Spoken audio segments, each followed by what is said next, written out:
Hola a todos, nos encontramos en esta grabación, en esta clase, para poder trabajar el sistema aeróbico. Es un sistema esencialmente que, a diferencia de los anteriores que han visto, como el sistema anaeróbico aláctico o el segundo sistema, el sistema anaeróbico láctico, este sistema es un sistema que produce su energía dentro de la mitocondria. Por eso que se denomina aeróbico, es decir, que para producir sus reacciones químicas, toda la energía tiene que ser provista dentro de la mitocondria. Y al generarse una mayor cantidad de pasos dentro de la mitocondria, eso nos permite poder producir una mayor cantidad de energía, no en la unidad de tiempo como pasaba con los otros sistemas, es decir, eran sistemas muy rápidos. Este es un sistema que se toma su tiempo porque necesita producir muchos pasos dentro de la mitocondria, pero es un sistema que produce mucha cantidad de ATP total. Algunas características generales de este tercer sistema, es decir, de toda la energía que vayamos a producir dentro de la mitocondria, tiene que ver con los nombres. ¿Cómo identificamos a este tercer sistema o sistema aeróbico? Bueno, justamente le podemos llamar tercer sistema, le podemos llamar sistema aeróbico, le podemos denominar también sistema oxidativo y en algunas ocasiones vamos a encontrar que también se lo llama glucolítico lento. Simplemente por una cuestión de que la glucosa, como ustedes vieron en la sesión anterior, se degrada hasta formar piruvato. Si esa degradación, dependiendo de la intensidad de la contracción muscular, se hace rápida, favorecida por la acción de la PFK, pues entonces se le denomina segundo sistema o glucolítico rápido. En cambio, si nosotros empezamos a producir energía por vía del tercer sistema, esa glucosa también se tiene que romper, obviamente, previamente, pero lo hace de una manera más lenta. Por lo tanto, a veces se le suele denominar como glucolítico lento. ¿Cuál sería la cuestión de llamarlo glucolítico al tercer sistema o sistema aeróbico? Que solamente nos estamos refiriendo a que se degradarían hidratos de carbono o glucosa en su interior. Sin embargo, los combustibles que nosotros podemos degradar en ese sistema no solo son los hidratos de carbono, también podemos degradar los lípidos y, como ya sabemos, en situaciones especiales, las proteínas. Solamente en los momentos en los cuales mi organismo no pueda mantener la glucemia, porque no estamos incorporando suficiente cantidad de hidrato de carbono, porque tenemos baja reserva o porque no estamos incorporando de ninguna manera hidratos de carbono en la dieta, pues entonces el organismo puede generar utilización de proteínas, pero solamente en esos casos especiales.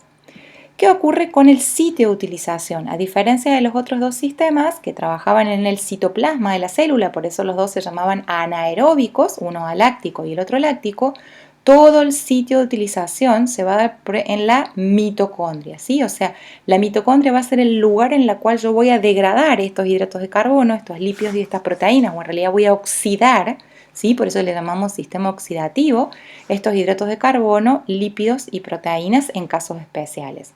Tengamos en cuenta que cuando yo entro a la mitocondria, esa siempre es una vía irreversible. Una vez que el nutriente ha ingresado a la mitocondria, no va a salir de ahí bajo ningún punto de vista. Lo único que puede hacer es oxidarse irreversiblemente hasta dióxido de carbono y agua. Vale decir que cualquier hidrato de carbono, lípido o, en su caso especial, proteína, que específicamente lo vamos a hacer con un aminoácido, una vez que ingrese a la mitocondria, lo que voy a producir, además de energía, es siempre dióxido de carbono y agua, ¿sí? Fíjense a diferencia del segundo sistema. Ustedes sabían que producíamos algo reversible. Ese piruvato se convertía reversiblemente en lactato y de esa manera ese piruvato que volvíamos a tener ahora sí puede irreversiblemente incorporarse al interior mitocondrial. Por otra parte, ¿en qué momentos va a predominar este sistema energético? Va a ser predominante a partir de los 3 minutos de trabajo, es decir, cualquier actividad que nosotros hagamos, pedaleando, corriendo, subiendo y bajando steps, nadando, etcétera, que superemos los 3 minutos, van a tener un predominio, ¿sí? El aporte energético o el aporte calórico de este sistema, como les mencioné al inicio, es un sistema que me aporta mucha cantidad de energía. Es decir, como tenemos muchos pasos para poder realizar a nivel mitocondrial, podemos romper mucha mayor cantidad de enlaces químicos. Entonces, a comparación del sistema anterior, por ejemplo, que producía solamente 2 ATP, en el caso de los hidratos de carbono, si nosotros los oxidamos, prácticamente vamos a poder obtener entre 36 a 38 ATP, mientras que en el caso de los lípidos, más de 100 ATP, ¿sí? Por eso hablamos de que los lípidos básicamente son una fuente ilimitada de energía. Tengamos en cuenta que estos lípidos, ¿de qué va a depender? Que me aporten 100, 140, 150 o mayor cantidad de ATP, va a depender del largo de la cadena carbonada que tengan esos lípidos. Ya han visto ustedes que los ácidos grasos son largas cadenas de carbonos. Entonces, si tengo un ácido graso de 16 carbonos o de 18 carbonos o de 20, pues entonces estaré generando mayor cantidad de energía para utilizar esos lípidos a nivel mitocondrial. Una vía común, es decir, nosotros dijimos que los nutrientes que se podían oxidar en la mitocondria podían ser los hidratos de carbono, los lípidos y en ocasiones especiales podíamos utilizar las proteínas que obviamente se van a romper y me van a dar los aminoácidos. Lo común que tenemos es que cualquiera de estos nutrientes que esté dentro de la célula los podemos utilizar dentro de la mitocondria, ¿sí? Acá tenemos la mitocondria, todo lo que está fuera de la mitocondria sería el citoplasma, y en esa mitocondria nosotros tenemos que ingresar al ciclo de Krebs. Para poder ingresar al ciclo de Krebs necesitamos tener una molécula denominada acetilcoenzima A. Vale decir, cuando yo degrado un hidrato de carbono y lo voy a oxidar, ¿sí? Esto ya lo han visto ustedes en segundo sistema, la glucosa se degrada hasta piruvato, pero si yo quiero utilizar ese piruvato en la mitocondria, es decir, en el ciclo de Krebs y en la cadena respiratoria, la voy a tener que convertir primero en un sustrato común, que es el acetilcoenzima A. En el caso de los ácidos grasos también voy a poder convertirlo en acetilcoenzima A, simplemente que voy a tener que pasar un paso previo, que vamos a ver que se llama beta oxidación, porque en la beta oxidación lo que necesito es convertir esta larga cadena carbonada en algo más pequeño. El acetil solamente tiene 2 carbonos, entonces mis ácidos grasos son mucho más largos que 2 carbonos, así que tengo que hacer un paso previo. En el caso de los aminoácidos que los vaya a utilizar, hay algunos aminoácidos, ¿sí? En general, obviamente, los vamos a utilizar en situaciones especiales, pero hay algunos aminoácidos que pueden reconvertirse a piruvato y algunos otros que también lo que puede ocurrir es que sean ingresados en otras partes del ciclo de Krebs, pero finalmente, una vez que ingresan al ciclo de Krebs, terminan generando, siempre lo que va a generar el ciclo de Krebs es dióxido de carbono, ¿sí? Por supuesto, siempre energía, y va a generar la materia prima, que vamos a ver que son los hidrógenos, para poder formar agua en la cadena respiratoria, ¿sí? En todos estos procesos que vamos a llevar a cabo intramitocondrialmente, el dióxido de carbono va a ser el elemento predominante generado en el ciclo de Krebs, mientras que el agua va a ser el elemento predominante generado en la cadena respiratoria. Y en todo ese proceso oxidativo, por supuesto, le llamamos oxidativo porque siempre va a intervenir el oxígeno que estamos incorporando dentro de la mitocondria, vamos a producir, recuerden, mucha energía. ¿Qué es lo que ocurre? Tengo que mostrarles la oxidación de los hidratos de carbono, es decir, qué es lo que pasa a nivel mitocondrial. Simplemente que de este lado, ¿sí? No es para que lo sepan hoy, ya en teoría tienen que manejar la glucólisis que vieron en el segundo sistema, no tienen que manejar todos los pasos, sino que simplemente lo que voy a hacerles aquí es un recordatorio para que ustedes tengan en cuenta de que cuando nosotros oxidamos los hidratos de carbono, eso viene de la propia degradación del citoplasma, o sea, yo en el tercer sistema voy a oxidar los nutrientes en la mitocondria, pero ¿de dónde vinieron esos nutrientes? Del citoplasma. Por lo tanto, simplemente esto es lo que les explicó Diego en sistema anaeróbico láctico. ¿Qué les dijo Diego? Diego les dijo que el combustible que utilizábamos por el proceso de glucólisis era la glucosa, ¿sí? Por supuesto, si tengo almacenado glucógeno, voy a arrancar del glucógeno. Pero bueno, si llamamos glucólisis, voy a partir de glucosa. Y Diego les explicó, ¿tienen que saber todos los pasos? No, les dijo él. La glucosa se va a degradar en varios pasos, ¿sí? Como ustedes pueden ver, una gran cantidad de pasos, hasta que finalmente, ¿qué vamos a generar? Vamos a generar una molécula denominada piruvato. ¿Qué es lo que ocurría? Les mencionó Diego que en esa glucólisis había una enzima determinante de la velocidad de la glucólisis que se llamaba PFK o fosfofructoquinasa. Entonces, ella es la que regula si toda esta vía pasa rápido o si toda esta vía pasa lento. Si pasa rápido, entonces, ¿qué es lo que ocurría? Se degrada muy rápido el piruvato y ¿qué ocurría? Predominaba el sistema anaeróbico láctico y entonces ¿qué generaban? Lactato. ¿Qué significa que yo forme lactato? Significa que ha trabajado la otra enzima que les había llamado Diego, la LDH o láctico deshidrogenasa, o sea que para yo pasar de glucosa a piruvato y de piruvato a lactato, en ese paso necesito la LDH o láctico deshidrogenasa. Pero esa enzima no trabajaba sola, sino que trabajaba con una coenzima, un acompañante que se llamaba NAD. Todo este proceso, como les dijo Diego, ocurre en el citoplasma, ¿sí? Es un sistema anaeróbico. Todo este proceso también se va a producir acá en el momento de que oxidemos los ácidos grasos, es decir, antes de que yo vaya a ingresarlos a la mitocondria, yo voy a generar todo este proceso de degradación de la glucosa y voy a terminar formando piruvato. ¿De qué va a depender que predomine el segundo sistema o el tercer sistema? Acá la oxidación.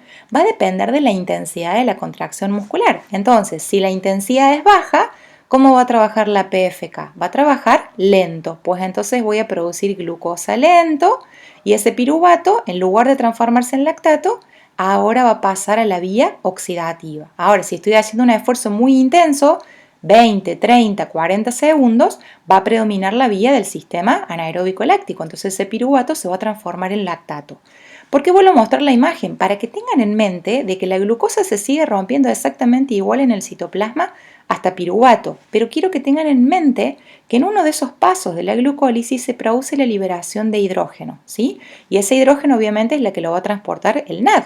Pero ¿qué ocurre ahora si yo voy a la vía de la oxidación de los ácidos grasos? Si el NAD colaboraba o cooperaba con la LDH, si ahora predomina el tercer sistema, ¿dónde van a ir a parar esos hidrógenos? ¿Sí? Entonces, simplemente para recordar acá que yo voy a pasar también todo este proceso para formar piruvato, pero lo voy a hacer de una manera más lenta, porque la intensidad de la contracción muscular en un tercer sistema es más lenta que en un segundo o en un primero.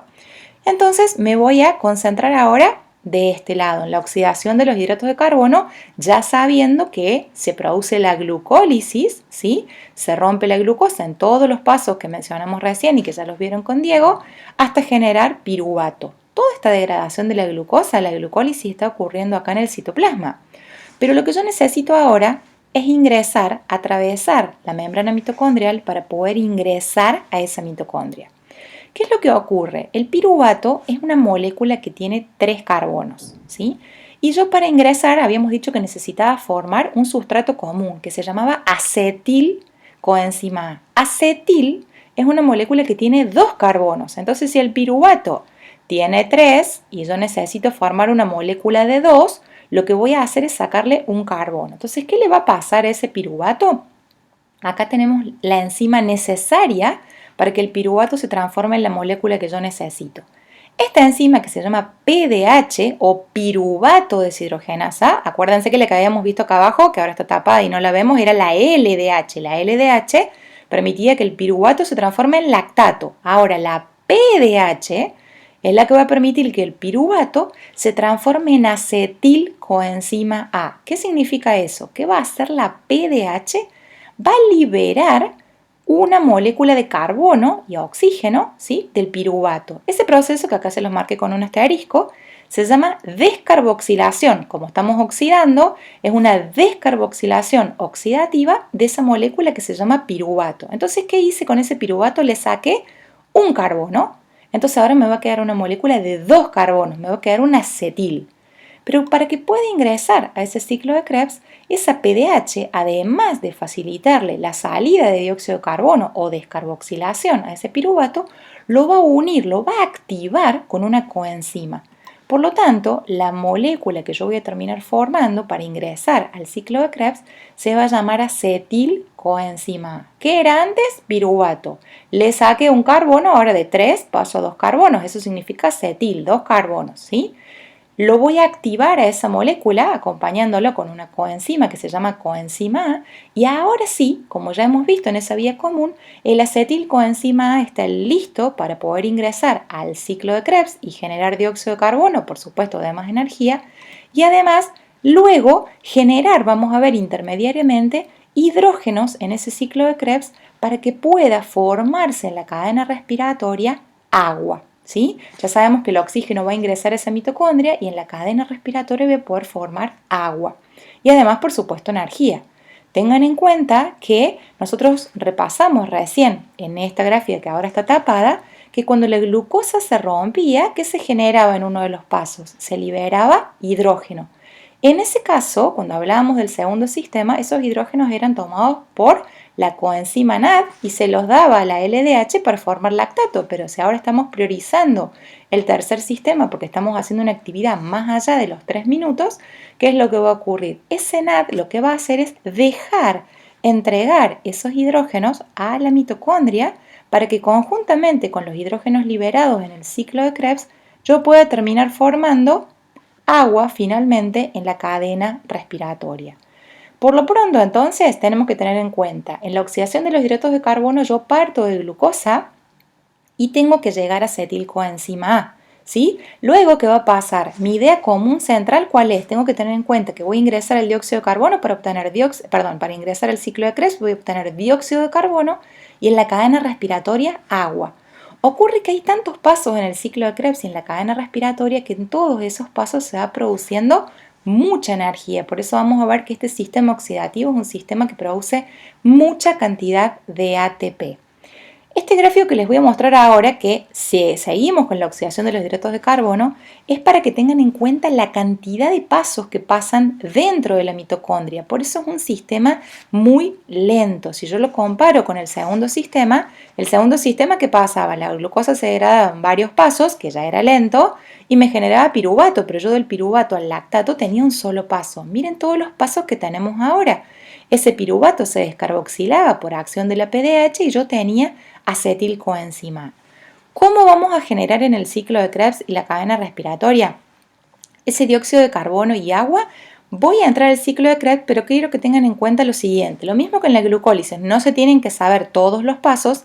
Acá, cuando voy a ingresar al ciclo de Krebs, tampoco, porque van a haber muchos nombres, pero en realidad piensen lo siguiente, todo esto es el ciclo de Krebs. Vamos a pensar que es como si fuera una calecita, ¿sí? Es decir, que tengo varios varios animalitos arriba de esa calecita. ¿Qué es lo que va a ocurrir? Cuando ese acetilcoenzima tenga que ingresar a ese ciclo de Krebs, me voy a subir, no sé, arriba de un caballito. Entonces, ¿qué va a ocurrir? Ese acetilcoenzima A, para ingresar al ciclo de Krebs, lo que va a pasar es que se va a unir, ¿sí? O sea, es como que se va a subir a este caballo de batalla suyo. Ese caballito de batalla suyo, ¿quién es? Se llama una molécula que se llama oxaloacetato. Entonces, ahí va a comenzar un nuevo ciclo. Tengo ese acetilcoenzima A, me sumo al oxaloacetato y entonces ¿qué empieza a pasar? Todas las enzimas del ciclo de Krebs empiezan a transformar esa molécula, volvemos a lo mismo, no se tienen que saber todo el ciclo de Krebs, tienen que saber que el acetilcoenzima A se va a combinar con oxaloacetato, eso sí, es lo único que van a recordar, y cuando se combine con oxaloacetato va a empezar todo ese ciclo. ¿Qué dijimos que tenía que liberar el ciclo de Krebs? Dijimos que tenía que liberar ahora dióxido de carbono, muy bien, en esas vueltas que va dando ese acetilcoenzima A, voy liberando dióxido de carbono y además, ¿qué más? Voy liberando hidrógenos, ¿sí? Esos hidrógenos que libera el ciclo de Krebs, por supuesto, además voy a ir liberando energía, esos hidrógenos que libera el ciclo de Krebs van a ingresar, como dijimos, y van a ser la materia prima para alimentar la cadena respiratoria. Pero tengamos en cuenta lo siguiente, habíamos dicho que en el citoplasma también teníamos hidrógenos. ¿Por qué? Porque ahora esos hidrógenos que se liberaban de la glucólisis, el NAD ya no se los daba la LDH. Entonces, ¿qué iba a pasar? Además de los hidrógenos generados por el ciclo de Krebs, que voy a tener los hidrógenos también que vienen del citoplasma. Todos esos hidrógenos van a ir a parar a la cadena respiratoria. Lo mismo, ¿me tengo que aprender toda la cadena respiratoria? No, tengo que entender que en la cadena respiratoria voy a generar agua. ¿Cómo se genera el agua? Con hidrógeno y con oxígeno. Entonces, ¿qué va a pasar en esa cadena respiratoria? Yo se las hago acá, aquí al costadito, viene la matriz mitocondrial, pero en realidad es un complejo que está todo anclado en la membrana mitocondrial, ¿sí? Pero se los pongo acá para que se pueda ver más gráficamente. ¿Qué es esa cadena respiratoria? Esa cadena respiratoria es una cadena de aceptores y dadores, a veces de hidrógeno y a veces de electrones. O sea, yo sé que un hidrógeno que tiene una carga negativa y una carga positiva. En esa cadena respiratoria vamos a ver que por momentos se transportan el hidrógeno completo y por otros momentos se transportan solamente los electrones, las cargas negativas. Por eso a veces se suele llamar a la cadena respiratoria también cadena de transporte de electrones. Entonces, ¿qué va a ir haciendo esa cadena? Va a tener aceptores de hidrógeno. Entonces alguien va a tomar esos hidrógenos y los va a ceder. Otro los va a tomar y los va a ceder. Otro los va a tomar y los va a ceder. Es como pensar que tenemos una escalera y desde arriba de esa escalera lo que hacemos es tirar una pelota. ¿Qué va a ir pasando? Va a ir cayendo esa pelota hacia abajo, hasta el piso final.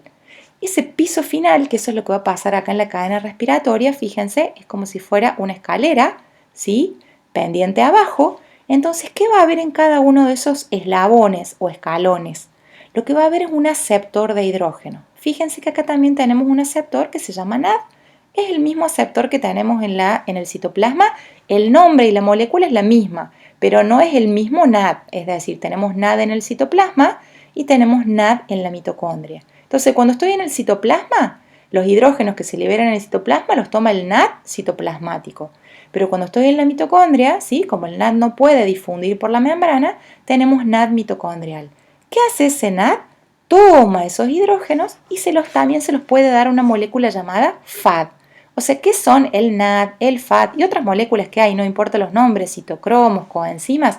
En la cadena respiratoria, como dijimos recién, son aceptores y dadores de hidrógeno y en algunos pasos, como se muestra acá, de electrones. ¿Qué va a ir pasando? Lo que va a ir ocurriendo es que ese NAD va a tomar esos hidrógenos, se los va a pasar al FAD y así, y se los va a ir pasando a esa cadena hasta que finalmente el último aceptor final de esa cadena va a ser el oxígeno. Es decir, yo voy pasando esos hidrógenos y electrones por la cadena hasta que el último aceptor final de esa cadena es el oxígeno. ¿De dónde viene ese oxígeno? Pues ese oxígeno, ¿de dónde lo he incorporado? Cada vez que inspiramos ese oxígeno, ya lo veremos en respiratorio, va circulando por la sangre hasta que finalmente va a ingresar al interior mitocondrial. Entonces, cuando ingrese al interior mitocondrial, esos hidrógenos se van a poder combinar con el oxígeno y ¿qué voy a terminar formando? Agua. Entonces, cuando yo oxido los hidratos de carbono, oxido esos hidratos y ¿qué termino obteniendo? Irreversiblemente dióxido de carbono, agua y mucha cantidad de energía. Mucha, por ejemplo, comparativamente con el segundo sistema, 36 o 38 ATP, una gran cantidad de energía. Uno dirá, ¿y aquí a mí qué me importa tener este ciclo de Krebs o esta cadena respiratoria? Después vamos a ver más adelante un concepto que se llama VO2 o consumo máximo de oxígeno. ¿Dónde estoy utilizando ese oxígeno que yo incorporo cuando transporto por la sangre y llega a mi mitocondria? Lo estoy utilizando acá, en la cadena respiratoria. Entonces, mientras más rápido funcione la cadena respiratoria, quiere decir que la producción de energía mitocondrial es más alta. Y para que funcione rápido la mitocondria, ¿quién tiene que funcionar rápido? El ciclo de Krebs. Entonces, cuando nosotros oxidamos un nutriente, lo podemos hacer lento o rápido, depende de la intensidad del ejercicio. Entonces, cuando estamos desentrenados, ¿qué ocurre? Tenemos pocas mitocondrias, tenemos pocas enzimas en el ciclo de Krebs, ¿sí? Tenemos poca velocidad en la cadena respiratoria. Entonces, el ciclo de Krebs alimenta la cadena respiratoria para poder formar agua. Quiere decir que cuando yo voy a ser más potente aeróbicamente, cuanto más rápido me circule este ciclo de Krebs y más rápido me funciona la cadena respiratoria. ¿Por qué? Porque mientras más rápido yo funcione esta cadena respiratoria, más rápido termino consumiendo ese oxígeno, formando agua y liberando mucha cantidad de energía en la unidad de tiempo. Esto que les acabo de explicar acá con los hidratos de carbono, se los explico una vez, porque yo una vez solamente, ya que tengo acetilcoenzima, todo el resto de las veces va a pasar lo mismo. Si yo meto un lípido acá, cuando tenga acetilcoenzima A va a volver a pasar lo mismo. O sea, no voy a volver a explicar lo mismo otra vez, ¿sí? Entonces, cada vez que yo ahora diga, ok, formo acetil-CoA, ya tengo dióxido de carbono y agua en el ciclo de Krebs, dióxido de carbono y agua en la cadena respiratoria. Entonces, de ahora en más, el resto de los sustratos va a ser más simple, porque no tengo que explicar todo el ciclo de Krebs y la cadena respiratoria. Ya lo explico una vez y de ahí en más lo seguimos aplicando. Para oxidar los lípidos necesito hacer una consideración. Tengamos en cuenta que yo lo que voy a mirar acá es la oxidación de esos ácidos grasos. Pero tengamos en cuenta que no es lo mismo la lipólisis que la oxidación de los ácidos grasos. Cuando nosotros hacemos el proceso de lipólisis, que ya lo hemos visto, lo podía hacer la lipasa adiposa muscular cuando iban circulando después de comer los nutrientes, o lo podía hacer la HS, ¿sí? La LPLHS que estaba en la membrana de los adipocitos. ¿Qué rompo en el proceso de lipólisis? Rompo un triglicérido. Acá tenemos el triglicérido, las tres cadenas de ácidos grasos unidos a una molécula que se llamaba glicerol, ¿sí? ¿Qué hace la enzima LPLHS o lipasa? Dijimos, lo que iba haciendo es producir la lipólisis, rompe esos triglicéridos y ¿qué obteníamos? Los 3 ácidos grasos y el glicerol. ¿Dónde lo hacía la LPLHS? Lo vimos en metabolismo. Lo podía hacer en las membranas de los adipocitos subcutáneos o lo podía hacer en las membranas de los adipocitos que tuviéramos a nivel intramuscular, es decir, en los triglicéridos intramusculares.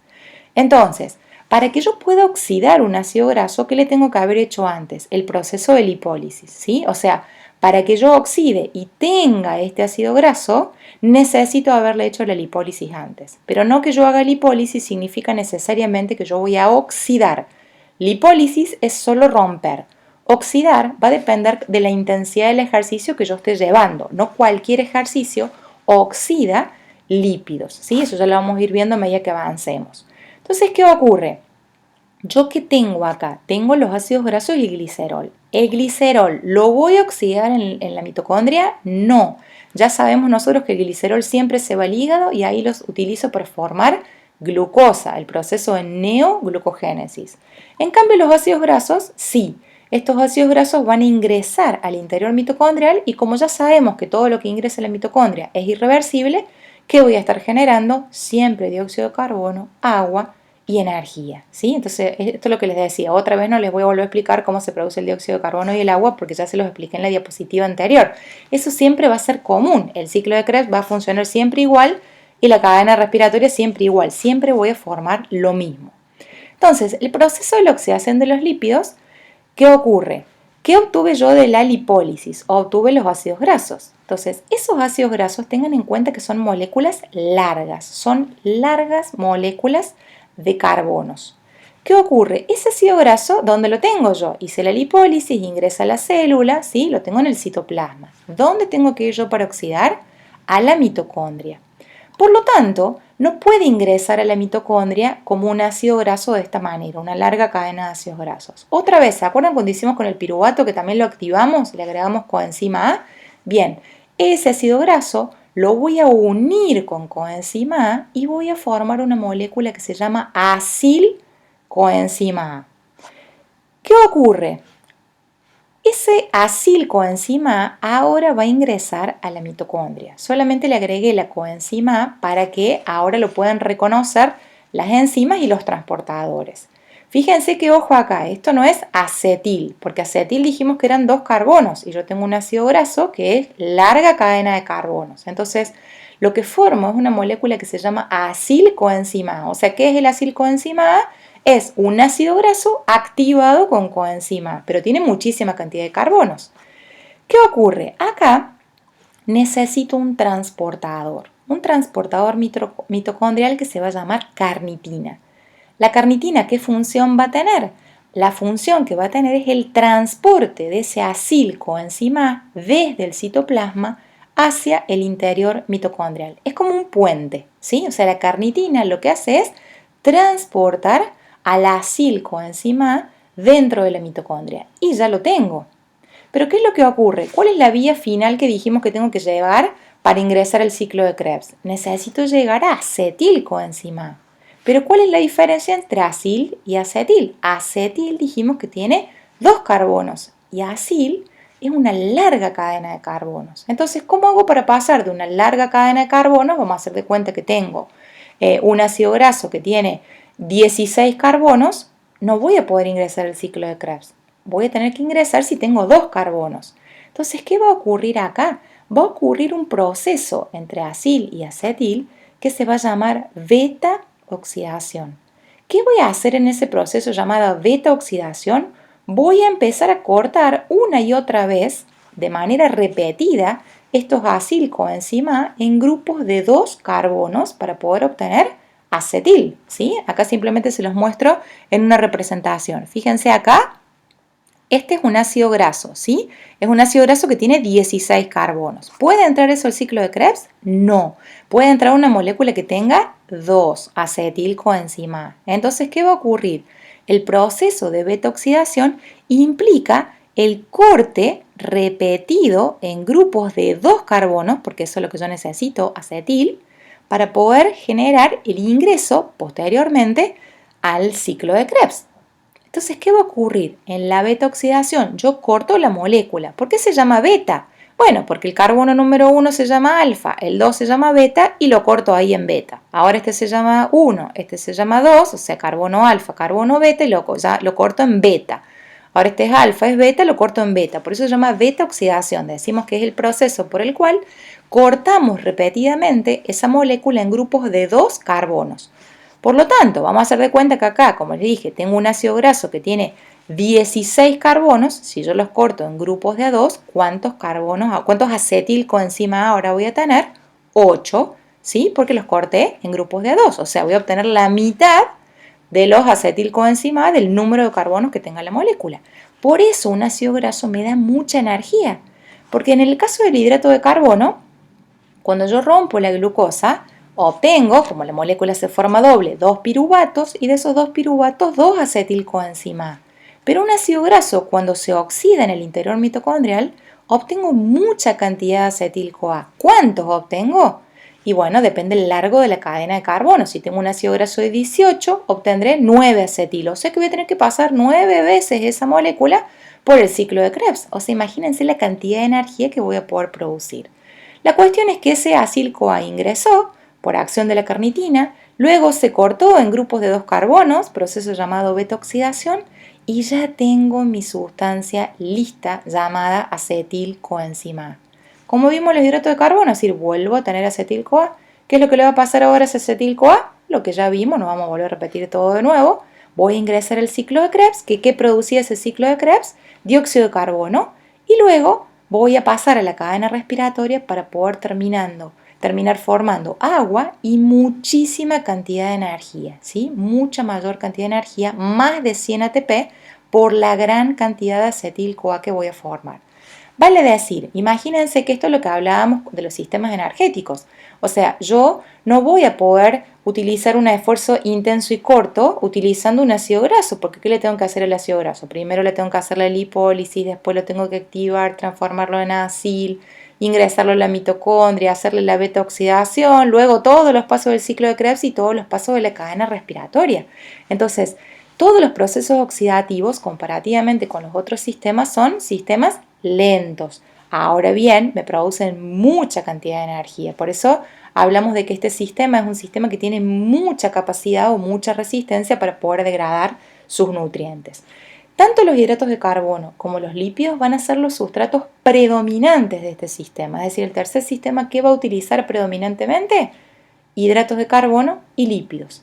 Mayoritariamente cuando hagamos actividades más prolongadas, sobre todo de intensidad moderada, vamos a utilizar mucho los lípidos, ¿sí? Cuando hagamos actividades un poquito más cortas, ¿sí? De 3 minutos en adelante, pero más cortas de 30, va a predominar el uso de los hidratos de carbono. Y solo en situaciones especiales vamos a utilizar las proteínas, ¿sí? Esto es lo que habíamos visto en la parte de metabolismo. La oxidación de las proteínas, la utilización de las proteínas, es un proceso en el cual no tengo un lípido o glucógeno, o sea, las proteínas no están almacenadas como lípido, como glucógeno, no teníamos reserva. Entonces, si yo voy a utilizar una proteína, generalmente el organismo, ¿cuándo lo hace? No lo hace con fines energéticos, o sea, el organismo tiene lípido de sobra. Cuando va a utilizar una proteína, no lo hace oxidando con fines energéticos. Pero bueno, ya que se rompe, de última la utiliza energéticamente. ¿Por qué lo hace a esta utilización de proteínas? Habíamos dicho que lo hace solo en situaciones especiales cuando el hígado se ha quedado sin glucosa y no podemos mantener la glucemia. Entonces, ¿qué va a ocurrir? Habíamos mencionado que esas proteínas musculares se iban a romper.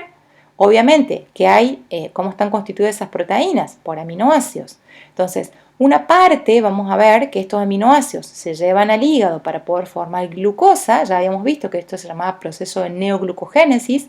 También les pueden preguntar la utilización de esos aminoácidos para formar glucosa como ciclo de la alanina. Ahora vamos a ver por qué. O también esas proteínas musculares, ya que estamos, las puedo utilizar energéticamente. Pero oxidar una proteína es solamente en casos especiales. Ayuno prolongado o que yo no utilice hidratos de carbono en mi dieta. Entonces voy a partir del músculo y voy a terminar en el hígado, ¿sí? Entonces, si estoy en el músculo, ¿qué tenemos formando proteínas musculares dentro de ese músculo. Obviamente voy a terminar acá en el hígado, pero estas proteínas musculares, para llegar al hígado, voy a partir de esas proteínas que tengo aquí. ¿Qué va a ocurrir? Si genero el proceso de proteólisis, ¿qué ocurre? Esas proteínas se rompen, habíamos dicho, y se generan sus constituyentes. ¿Cuáles son los constituyentes? Los aminoácidos, ¿sí? ¿Por qué se llamaban aminoácidos? Acá simplemente se los grafico.